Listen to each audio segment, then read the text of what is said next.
Whenever we finish a project, we do a lot of soul searching. A lot of reference got kicked around. The Seven Samurai, the Magnificent Seven. We talked very early on about showing off a more human approach to Spartans. We definitely focused on trying to go back to sort of the core of what made Halo CE, the Combat Evolved, the sort of phenomenon that it is. I remember my first time playing Halo, and I was in that first level, and after winding through these technical corridors, fighting aliens, and then I step out into this world, and it just opens up in front of me, and it's beautiful and alien and huge. That was a sort of seminal moment for me, and I think that's part of what we want to capture in Reach. Something that was core to the game at the beginning was that sense of wonder and exploration. We started with a series of events. We basically set out like, okay, from this date on Reach to this date, we built a military campaign. We all had a desire to really flesh out the backstory of what happened prior to Master Chief and Cortana even entering the picture. We knew there were other Spartans, and it just seemed like such a rich area to tell a character-driven story with new characters. We wanted this team to feel like a Delta Force type team that are usually a smaller number. Why are we not seeing explosives residue? This particular team, Noble Team, they've survived by staying together. You're Noble 6, you're a replacement for a Spartan that's died. You're experiencing this story, boots in the mud. We looked at the story of Reach, and it was obviously a more intimate, character-driven story. We really needed the attention to real-world detail, trying to make these characters' faces really feel like believable. We started everything over from scratch, came up with a whole new rig for how we animate faces and also how we approach like texturing them, modeling them, everything, and just put a lot more time. Difference about a couple million polygons.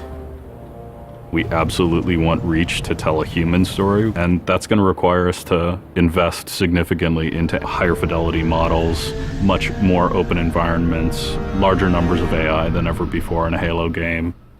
To pull off the vision for what we had for this game, we ended up gutting almost every part of the engine, retooling things to make it run faster, to make it run better, it looked better. We had to throw out all of our technical systems. We had to then throw out the content that went with it because that content didn't represent the new bar we were going for. Copy that, on our way. Don't need command to tell me. Been on hers half my life. Let's shoot it. We've got a great team of guys, and they could take motion capture and they could make the poses way more dynamic, way more expressive. Those changes bring out the life, they bring out the style of our characters. We had probably 4 times the amount of polygons to play with this time around, which gave us a lot more freedom and creativity in what we wanted to achieve. When you look at total engineers that are actually putting code that are actually affecting this game, I mean, it's massive, 30+ guys. It's crazy. When you shoot a rock face, you'll see sparks, rock chips, dust. In Halo 3, we had a maximum of 100 colliding particles. In Halo Reach, we have thousands. We've got much more customizable Spartans than we've ever had in the past. The number of polygons we can draw at one time has skyrocketed. It's changed the way we build things up close as well as out far. This is where Noble Team arrives, and then you're going to work your way down, all the way down these terraces. Big open environments, epic skyboxes. These are things that are quintessential to Halo. Like, we're building a planet that exists 500 years from now. We want to build spaces that you want to explore. We want to put twice as many characters, vehicles, and weapons into that environment. That's going to require massive improvements to the way we handle our artificial intelligence in the game. We now can put so many AI in an encounter that you can put 4 Spartans, the player, 8 Marines against 30-ish Covenant, and that's an actual serious challenge. Bringing the elites back was something that was really a true joy for us because they're such an awesome character to fight. What if the Spartans and the soldiers don't actually understand what the aliens are saying? What's that going to feel like? What if we can get back to having the aliens feel really alien and threatening? these people and this planet and this story deserve something new and different. Just a different underlying sense of tragedy, heroism. We're rebuilding everything from the ground up.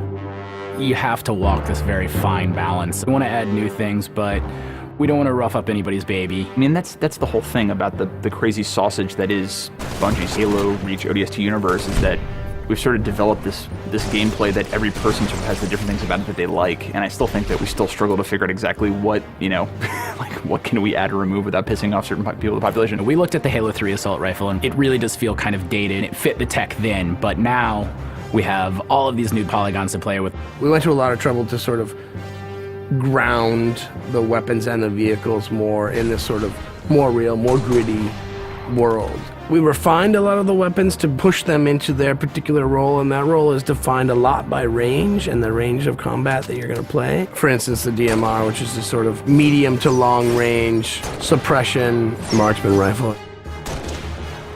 It's going to be a sandbox game. It's not going to be a carefully scripted game where every movement of the AI is controlled by a mission designer. It's much broader than that. It allows the player to deal with encounters in their own specific way.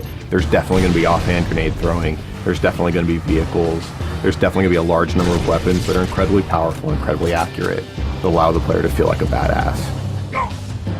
Now, if you melee him in the back of the head, like you really mean it, you're holding down on the button, and you will launch into this more elaborate animation sequence. It's going to be a very different campaign experience for people overall. We're doing stuff in the campaign that people absolutely won't expect from a Halo game. Bigger battles, brand new cast of characters. An incredibly ambitious game.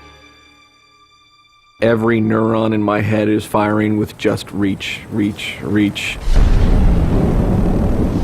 We knew from the beginning what the end was going to be. This is the definitive Halo made by the people who created Halo.